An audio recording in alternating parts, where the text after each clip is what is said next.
দাদা একবার ভেবে বলুন তো মালদায় কি চাষ সব থেকে ভালো হয়? হ্যাঁ হ্যাঁ ঠিক বলেছেন, আম। কিন্তু আমি বলবো না, মালদায় গুলি চাষটা সব থেকে ভালো হয়।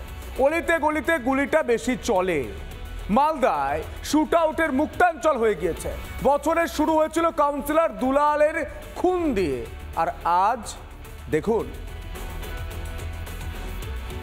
হঠাৎ দেখলাম যে সব হই হই করে এখানে আসলে, এখানে এসে সব মারধর করতে শুরু করে দিল, একবার গুলিও চললো। এক জায়গায় বারবার সেই মালদার ইংরেজ বাজার, আগ্নেয়াস্ত্র হাতে দুষ্কৃতীদের দাপাদাপি। রঙের উৎসবে রক্ত ঝরল ইংরেজ বাজার থানার এই যে পুরাটুলি সদরঘাট এলাকায়, ঠিক এই এলাকায় যে কালী মন্দিরের সামনে, এখানে রীতিমতো গতকাল রাতে গুলি চালানোর ঘটনা ঘটে। গুলিবিদ্ধ হয় এক যুবক। মদ্যপ অবস্থায় ছিল এবং বহিরাগত কিছু ছেলেপেলে ছিল। বহিরাগতদের এখানে প্রচুর আড্ডা আছে এবং মদ্যপ অবস্থায় আছে।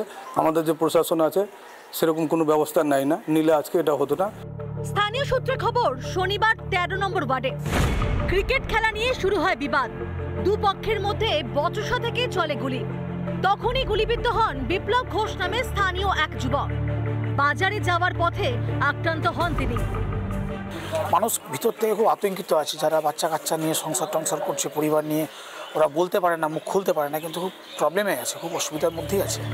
কখনো গুলিতে ঝাঁঝরা হচ্ছেন তৃণমূলেরই কাউন্সিলর, কখনো আবার খুন হচ্ছেন শাসক দলের কর্মী। মালদা যেন অপরাধীদের মুক্তাঞ্চল। আইন শৃঙ্খলা তলানিতে যাওয়ায় তীব্র আক্রমণ শানিয়েছে বিজেপি। আইন শৃঙ্খলা সম্পূর্ণ ভেঙে পড়েছে, পুলিশ কোনো অস্ত্র রিকভারি করে না। বিজেপির কাছ থেকে ল অ্যান্ড অর্ডার শিখতে হবে না, বিজেপি নিজের রাজ্যের ল অ্যান্ড অর্ডারগুলো দেখুক। শনিবারের ঘটনায় শুভ দাস নামে এক অভিযুক্তকে গ্রেফতার করেছে পুলিশ। বাজেয়াপ্ত হয়েছে আগ্নেয়াস্ত্র, কার্তুজ। এদিকে হোলির দিন যে এলাকায় গুলি চলে সেটি বিজেপি কাউন্সিলরের ওয়ার্ড হওয়ায় বিরোধীদের ঘাড়ে দায় চাপাতে ব্যস্ত তৃণমূল। ওখানকার যে কাউন্সিলর, তার দৌরাত্মে এবং তার অত্যাচারে এই এলাকার মানুষ দীর্ঘদিন ধরেই অত্যাচারিত। পিস্তল এখন সব লোকের কাছে আছে, হাতে হাতে। এই সব লোকেদের কাছে এত দামি দামি পিস্তল আছে, কেমন করে আছে? তৃণমূল এই ঘটনাটাকে নিয়ে একটা ভোলা জলে মাছ ধরার চেষ্টা করছে। পেটে মদ, কোমরে পিস্তল, পকেটে পয়সা। পরিণাম গুলি, খুন, ধর্ষণ, দুর্নীতি। কিছু নেই, আইন বলে কিছু নেই তো, পশ্চিমবঙ্গে পদ বলে কিছু নেই। আইন শৃঙ্খলার ভার তো পুলিশের কাঁধে, যাকে পরিচালনা করেন খোদ মমতা ব্যানার্জি।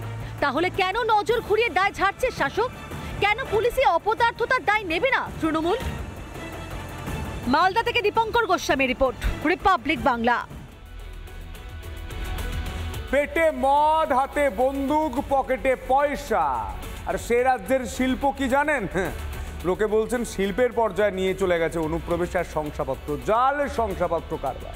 নদিয়ায় এই জাল শংসাপত্র কারবারের কার্যত শিল্পায়ন হয়েছে। গ্রেপ্তার কে হয়েছে জানেন? এক পঞ্চায়েত কর্মী। পঞ্চায়েত অফিসে বসেই চলতো জাল কারবার আর নোট কামানোর উপায়। দেখুন।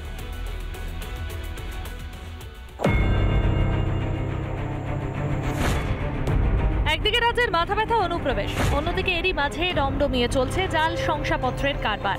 জাল জন্ম শংসাপত্র তৈরির চক্রের হদিশ নদিয়ার পলাশীপাড়ায়। জন্মের জাল সার্টিফিকেট তৈরি করার অভিযোগে নদিয়ার পলাশীপাড়া থানা এলাকার সাহেবনগর পঞ্চায়েতের এক পঞ্চায়েত কর্মীকে গ্রেপ্তার করল পলাশীপাড়া থানার পুলিশ। কিছুদিন আগে জাল জন্ম শংসাপত্র নিয়ে ভোটার কার্ডের আবেদন করতে গিয়ে ধরা পড়ে এক যুবক। এর মধ্যেই সাহেবনগর পঞ্চায়েতের কংগ্রেস সদস্য শামীমা আক্তার বিডিওর কাছে অভিযোগ জানান। বিডিও সাহেবের কমপ্লেনে বেসিসে সেখানের মধ্যে পলাশীপাড়া থানায় 101 নম্বর কেস রুজু হয়। গ্রাম পঞ্চায়েতের যে কর্মী রাজীব বিশ্বাস, তাকে গতকাল রাত্রে আমরা তেহট্ট থেকে অ্যারেস্ট করেছি। 2018 থেকে ভুয়ো শংসাপত্র দেওয়া শুরু। শিশুরা বাড়িতে জন্মেছে বলে দেখানো হতো। শংসাপত্র ইস্যু করতে প্রধানের হস্তক্ষেপ প্রয়োজন। বদলানো হয় প্রধানের মোবাইল নাম্বার, বদলানো হয় কম্পিউটারের পাসওয়ার্ডও। কিছুই জানেন না পঞ্চায়েত প্রধান। তবে গোটা ঘটনা নিয়ে ঘুরিয়ে দায় ছাড়ার চেষ্টা পঞ্চায়েত প্রধানের। কংগ্রেস সদস্য শামীমা আক্তার আমাদের মধ্যে আছে এবং আমাদের বোর্ডের সঙ্গে যুক্ত। তার অভিযোগ করা মানে আমাদের অভিযোগ করা। রাজ্য থেকে ধরা পড়েছে একের পর এক বাংলাদেশি জঙ্গি, তারপরেও শিক্ষা নেয়নি প্রশাসন। ফের জাল শংসাপত্র কাণ্ড প্রকাশ্যে আসতে শুরু রাজনৈতিক দরজা। শাক দিয়ে মাছ ঢাকার চেষ্টা তৃণমূলের। যে শুধু সরকারি কর্মচারী নয়, সরকারি কর্মচারী বাদেও এই সরকারি কর্মচারীর সঙ্গে হাতে হাত মিলিয়ে যে বা যারা দুর্নীতির সঙ্গে সংযুক্ত রয়েছে, প্রশাসনকে অনুরোধ করব তদন্ত করে উপযুক্তভাবে এর দোষী সাব্যস্ত করে তাদের বিরুদ্ধে ব্যবস্থা গ্রহণ করবার জন্য। পঞ্চায়েত প্রধানের অজ্ঞতার সুযোগেই এই দুষ্কর্ম ঘটিয়েছে অভিযুক্ত। তো বিজেপির তার কম্পিউটারের ব্যাপারে বিশেষ করে কোনো নলেজই নেই। তার ওটিপি নিয়ে, তার নামে যে ওটিপি থাকে বা ডিএসসি থাকে, যেটা ডিজিটাল সিগনেচার বলে, সেগুলো নিয়ে তিনি এই কাজগুলো করেছেন। অভিযুক্তের 8 দিনের পুলিশ হেফাজতের নির্দেশ। 26শে বিধানসভা নির্বাচনের আগে আদৌ কি বন্ধ হবে এই ধরনের জাল জন্ম সার্টিফিকেট তৈরির কাজ, সেদিকেই তাকিয়ে গোটা রাজ্য বা দেশ। নদিয়া থেকে পলাশকান্তি মণ্ডল, রিপাবলিক বাংলা। হিন্দু হিন্দু ভাই ভাই বাংলা এবার বিজেপি চায়, এর দেওয়াল লিখন নিয়ে 26শে বিধানসভা ভোটের আগে হিন্দু ঐক্যের লক্ষ্য নিয়ে ঝাঁপিয়েছে বিজেপি শিবির। বাঁকুড়া থেকে হুগলি সনাতনীদের এক হওয়ার ডাক পদ্ম শিবিরে। 26শে ভোটে একাট্টা হবে হিন্দু ভোট। দেখো, তৃণমূল সহ বিরোধী ইন্ডি জোট যতই সনাতনীদের অপমান করছে, ততই জোট বাঁধছেন হিন্দুরা। বাংলার রাজপথে শুরু সনাতনী গর্জন।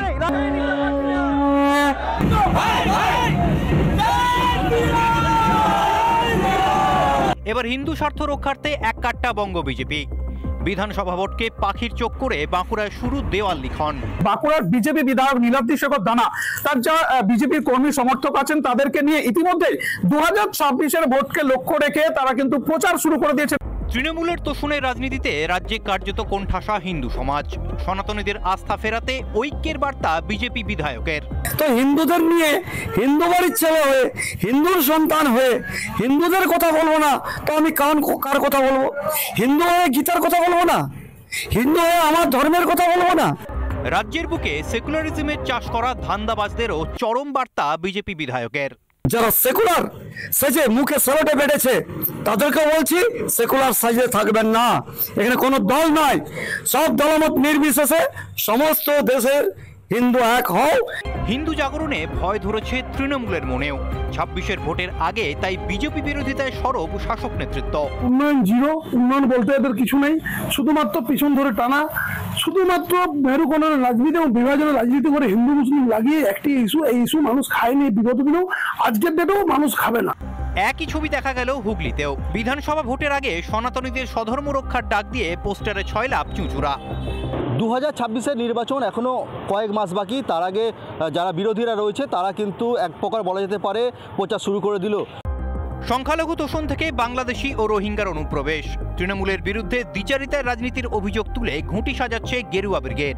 বাংলায় জেহাদিদের উৎপাত যে হারে মাথাচাড়া দিয়েছে, দিকে দিকে হিন্দুদের দেবদেবীর মূর্তি ভাঙচুর করা হচ্ছে। একের পর এক দেখছি আমরা রোহিঙ্গারা এখানে এসে বসতি স্থাপন করে ফেলছে, আর সেগুলো সম্পূর্ণ হচ্ছে এই তৃণমূল দ্বারা। যদিও তৃণমূল শিবিরের পাল্টা দাবি কাজে আসবে না পদ্মের ধর্মের রাজনীতি। বাংলায় সবার উপরে মানুষ, এই বাংলায় মমতা ব্যানার্জিকে বাদ দিয়ে অন্য কিছু মানুষ ভাবে না। হিসেব বলছে হিন্দু ভোট এক হলেই খেলা ঘোরা শুধু সময়ের অপেক্ষা। আর সেই আশঙ্কাতেই কি ফের একবার মানুষের কথা বলতে শুরু করেছে শাসক দল? রিপাবলিক বাংলা। নানা ধরনের কন্টেন্ট দেখার জন্য লাইক করুন, শেয়ার করুন আমাদের ফেসবুক পেজ, সাবস্ক্রাইব করুন আমাদের ইউটিউব চ্যানেল। পাশাপাশি অন্যান্য ব্রেকিং নিউজের জন্য অবশ্যই চোখ রাখুন রিপাবলিক বাংলায়।